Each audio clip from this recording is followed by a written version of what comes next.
जय हिंद दोस्तों।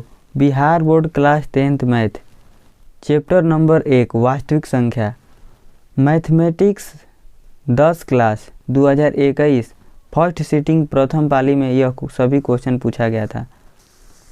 दोस्तों बिहार बोर्ड 2021 के फर्स्ट सीटिंग यानी प्रथम पाली में ये सभी क्वेश्चन पूछा गया था।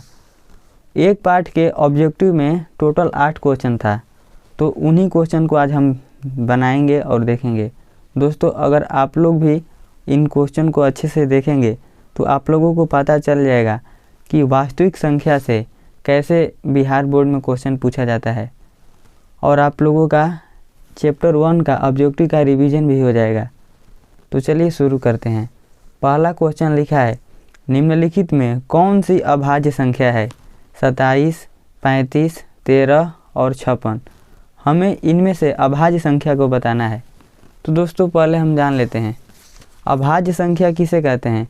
वैसी संख्या जो एक और अपने आप से कटे उसे अभाज्य संख्या कहते हैं।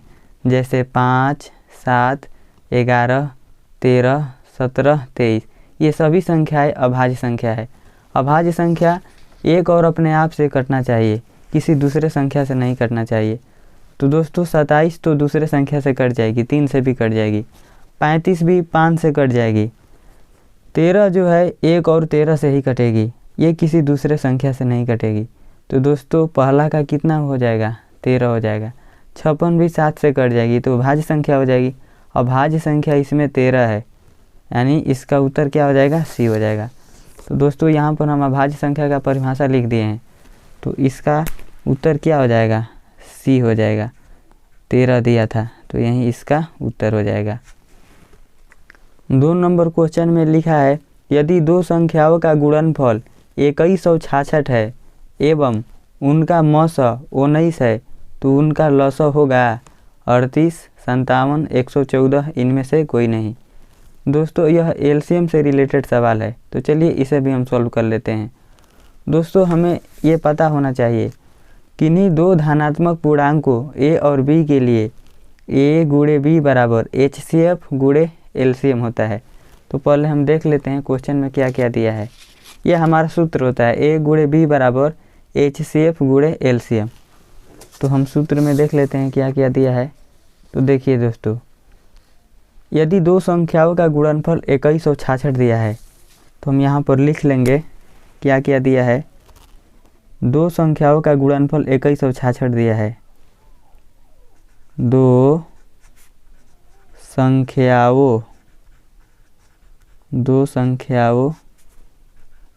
का गुणनफल बराबर दिया है 2166। दो संख्याओं का गुणनफल बराबर दिया है 2166।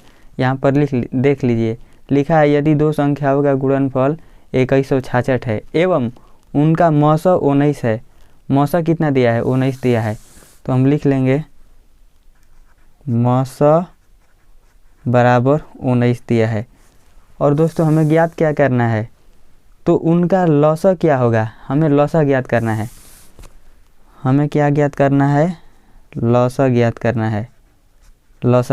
है। तो दोस्तों इसी सूत्र पर हम लिख लेंगे कि a गुणे b बराबर HCF गुणे एलसीएम, इसी सूत्र पर बनेगा। तो a गुणे b इसी को दो संख्याओं का गुणनफल कहते हैं। तो a गुणे b का मान दे दिया है, यहाँ पर कितना दिया है? 2166। तो यहाँ पर हम 2166 लिख देंगे। बराबर है तो बराबर HCF को मौसा कहते हैं, यानी इसका मान दिया है 19। तो यहाँ पर हम 19 लिख देंगे गुणा। लौसा ज्ञात करने को कह रहा है, यानी एलसीएम नहीं दिया है तो हम एलसीएम को ज्ञात करेंगे। एलसीएम को हिंदी में लौसा कहेंगे। तो दोस्तों ये 19 है, इधर आएगा तो कितना हो जाएगा?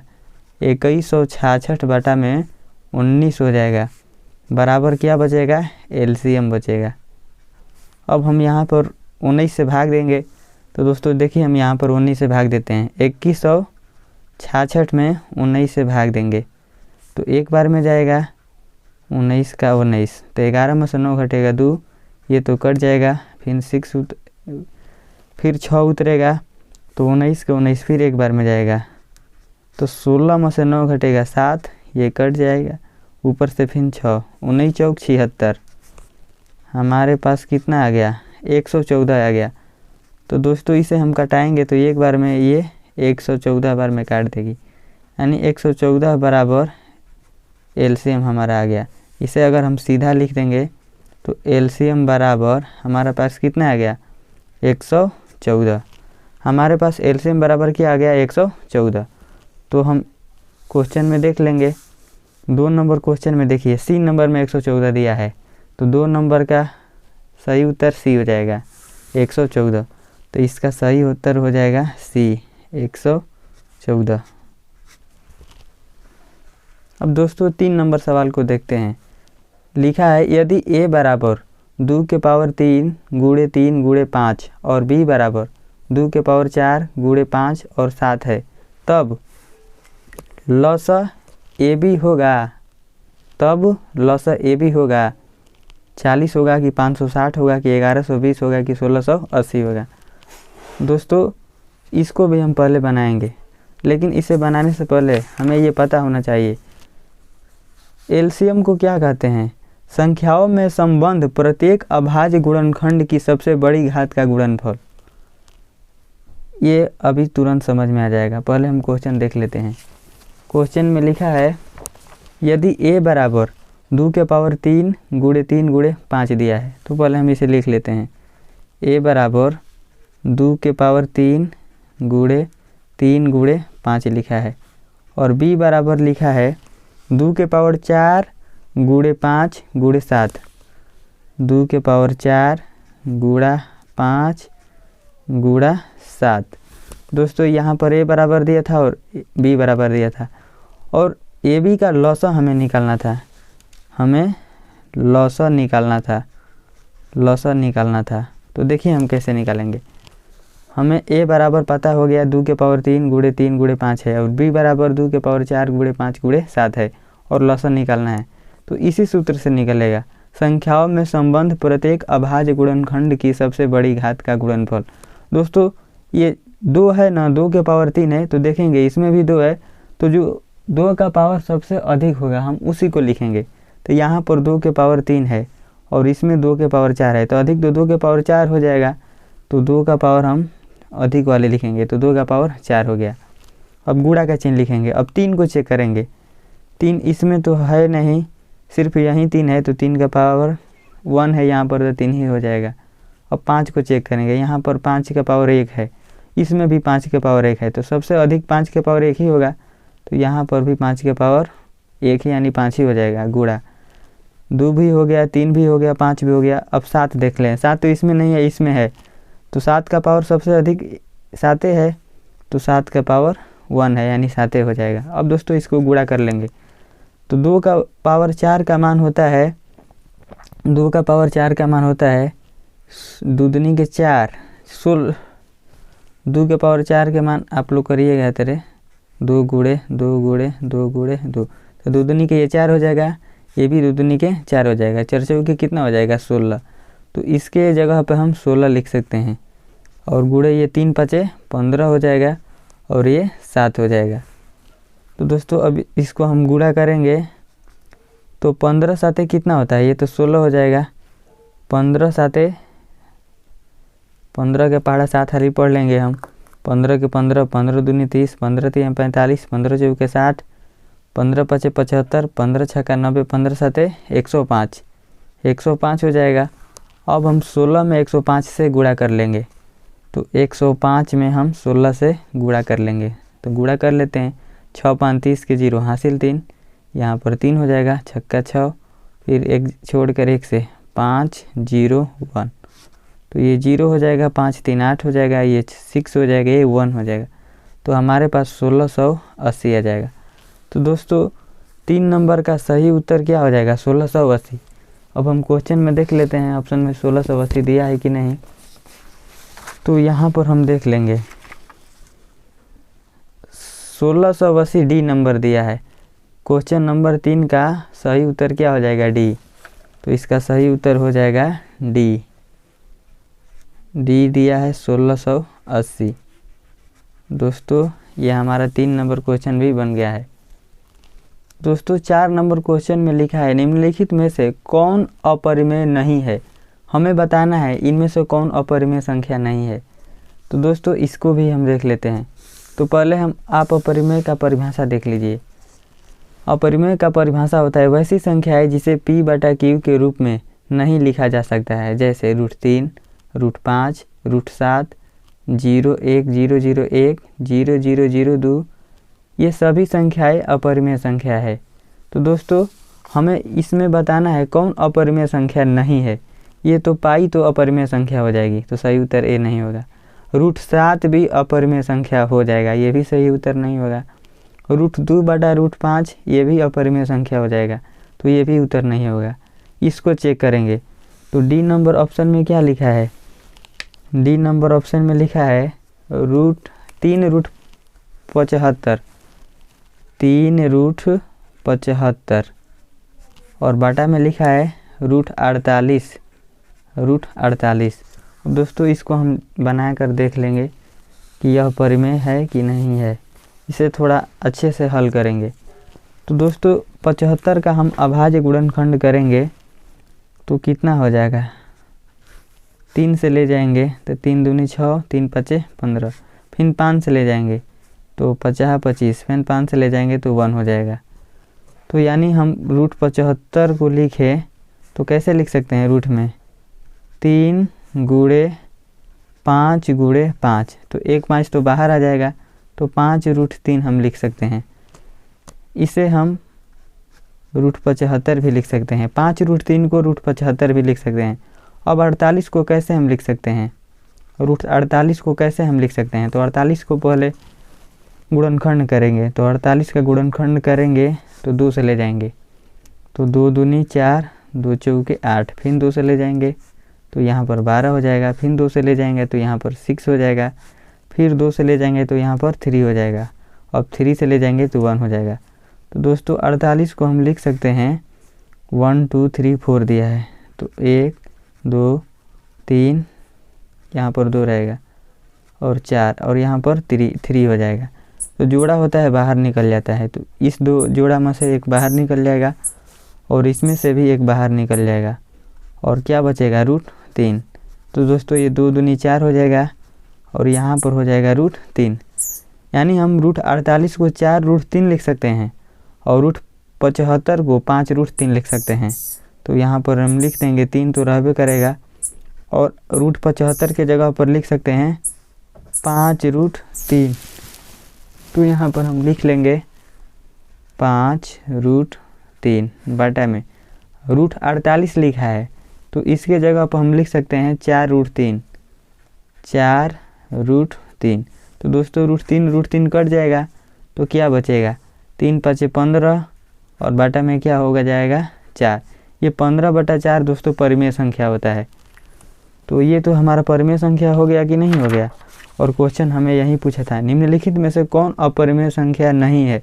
यानी परिमेय संख्या होगा ये भी नहीं है, ये भी नहीं है, ये भी नहीं है, ये वाला अपरिमेय संख्या नहीं है।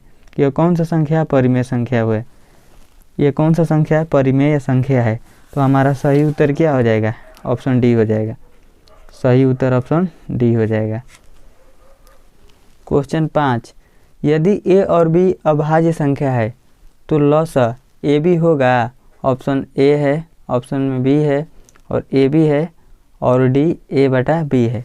तो दोस्तों क्वेश्चन नंबर 5 को चलिए हम यहाँ पर दिखाते हैं। ये हमारा सूत्र होता है यदि ए और बी अभाज्य संख्या है तो लॉसा बराबर ए बी होता है। यानी लॉसा बराबर कितना हो जाएगा, ए बी हो जाएगा। हम पहले से भी जानते हैं, मान लीजिए 5 और 3 का एलसीएम निकालना है। 5 और 3 का एलसीएम निकालना है तो हम क्या कर देते हैं, 5 और 3 को गुणा कर देते हैं। उसी तरह ए और बी का एलसीएम निकालना होगा तो हम क्या करेंगे, ए और बी का एलसीएम निकालना है तो ए और बी में हम गुणा कर देंगे तो हमारे पास क्या आ जाएगा, ए बी हो जाएगा। इसीलिए हमारा सही उत्तर क्या हो जाएगा, इसमें ए बी दिया है सी, तो हमारा 5 का सही उत्तर क्या हो जाएगा, ऑप्शन नंबर सी हो जाएगा। यानी 5 का सही उत्तर ऑप्शन नंबर सी हो जाएगा, ए बी। क्वेश्चन नंबर 6, संख्या 2.13 113 113 ये क्या है, पूर्णांक है कि परिमेय है कि अपरिमेय है कि इनमें से कोई नहीं है। तो दोस्तों यह जो संख्या है यह अपरिमेय संख्या होती है। तो 6 का सही उत्तर सी हो जाएगा। तो 6 नंबर क्वेश्चन का सही उत्तर क्या हो जाएगा? सी। ये कौन सी संख्या है? ये जो संख्या है यह अपरिमेय संख्या है। तो यह कौन सी संख्या हो जाएगा? यह कौन सी संख्या हो जाएगी? अपरिमेय संख्या हो जाएगी। अपरिमेय संख्या हो जाएगी। 7 नंबर क्वेश्चन देख लेते हैं। सहअभाज्य संख्याओं का मौसा होता है 2 होता है कि 1 होता है कि 3 होता है कि इनमें से कोई नहीं। तो दोस्तों सहअभाज्य संख्याओं का हमें मौसा बताना है। तो आप लोग याद रखिएगा, सहअभाज्य संख्याओं का मौसा हमेशा 1 होता है। तो हम देख लेंगे 1 कौन सा ऑप्शन में दिया है। तो यहाँ पर बी हो जाएगा। बी का ऑप्शन में जो दिया है 1 दिया है। तो सहअभाज्य संख्याओं का मौसा 1 हो जाएगा। तो 7 का सही उत्तर बी हो जाएगा। यानी इसका सही उत्तर हो जाएगा बी। मौसा 1 होता है। तो यही हमारा सही उत्तर हो जाएगा। अब दोस्तों क्वेश्चन 8 को देखिए। दोस्तों जो क्लास 10th का मैथ था, क्लास 10th का जो मैथ था 2023 चल रहा है। 2023 इस साल 2024 है। तो दोस्तों जो क्लास 10th का मैथ था वो 2 भागों में बट गया है। एक तो ओल्ड वाला मैथ था, अब दूसरा मैथ आ गया है न्यू बुक आ गया है। न्यू बुक में क्या किया है? सिलेबस को कम कर दिया है। सिलेबस को कम कर दिया है। तो दोस्तों ये न्यू बुक में ये वाला क्वेश्चन आपको देखने को नहीं मिलेगा। लेकिन बिहार बोर्ड ये सभी क्वेश्चन पूछ रहा है। ओल्ड बुक का ही सभी क्वेश्चन पूछ रहा है, इसलिए ये क्वेश्चन बिहार बोर्ड में दिखेगा, लेकिन सीबीएसई बोर्ड, यूपी बोर्ड में नहीं दिखेगा, क्योंकि वो अब न्यू बुक का क्वेश्चन ले रहे हैं। और न्यू बुक के सिलेबस में ये वाला क्वेश्चन नहीं आता है। लेकिन जो लड़के बिहार बोर्ड से तैयारी कर रहे हैं उसमें ओल्ड बुक का भी क्वेश्चन आ रहा है और न्यू बुक का भी क्वेश्चन आ रहा है। इसीलिए बिहार बोर्ड में ये क्वेश्चन आएगा। इसीलिए बिहार बोर्ड वाले इसे ध्यान से देखेंगे। और जो यूपी बोर्ड के हैं वो इस क्वेश्चन को नहीं देख सकते हैं, क्योंकि ये क्वेश्चन उन लोगों के बोर्ड में अब नहीं आएगा। यानी 2024 के एग्ज़ाम में यूपी बोर्ड में ये क्वेश्चन नहीं देखने को मिलेगा। तो चलिए इसे भी बना लेते हैं। लिखा है, यदि m एक धनात्मक पूर्णांक है तो धनात्मक विषम पूर्णांक का रूप होगा 4m+2, 4m+4 और सी नंबर 4m+1 और डी इनमें से कोई नहीं। तो दोस्तों इसे हम देख लेते हैं। इसे बनाने से पहले हमें ये पता होना चाहिए, यदि m एक धनात्मक पूर्णांक है तो धनात्मक सम पूर्णांक और धनात्मक विषम पूर्णांक इस प्रकार होंगे 4m, 4m+2, 4m+4, 4m+6 ये सभी धनात्मक सम पूर्णांक है। और 4m+1, 4m+3, 4m+5, 4m+7 ये सभी धनात्मक विषम पूर्णांक है। तो हमें क्वेश्चन में क्या पूछा है? हमें क्वेश्चन में पूछा है विषम पूर्णांक क्या होगा, यानी धनात्मक विषम पूर्णांक क्या होगा। यहाँ पर 2 लिखा है तो सम हो जाएगा, यहाँ पर भी 4 लिखा है तो ये भी सम हो जाएगा, और यहाँ पर 1 लिखा है तो यह विषम पूर्णांक हो जाएगा। तो हमारा सही उत्तर क्या हो जाएगा? सी। यानी 8 का सही उत्तर क्या हो जाएगा? सी। क्योंकि हमें धनात्मक विषम पूर्णांक बताना था, तो हमारा सही उत्तर सी हो जाएगा। सी में क्या दिया है? 4m+1 दिया है। तो दोस्तों हमने ये सभी 8 क्वेश्चन को सॉल्व कर दिया है। आप लोग इसे रिवीजन करते रहिएगा और इसका PDF इस वीडियो के डिस्क्रिप्शन में दे दिया जाएगा। आज के लिए इतना ही, मिलते हैं अगली वीडियो में। तब तक के लिए जय हिंद।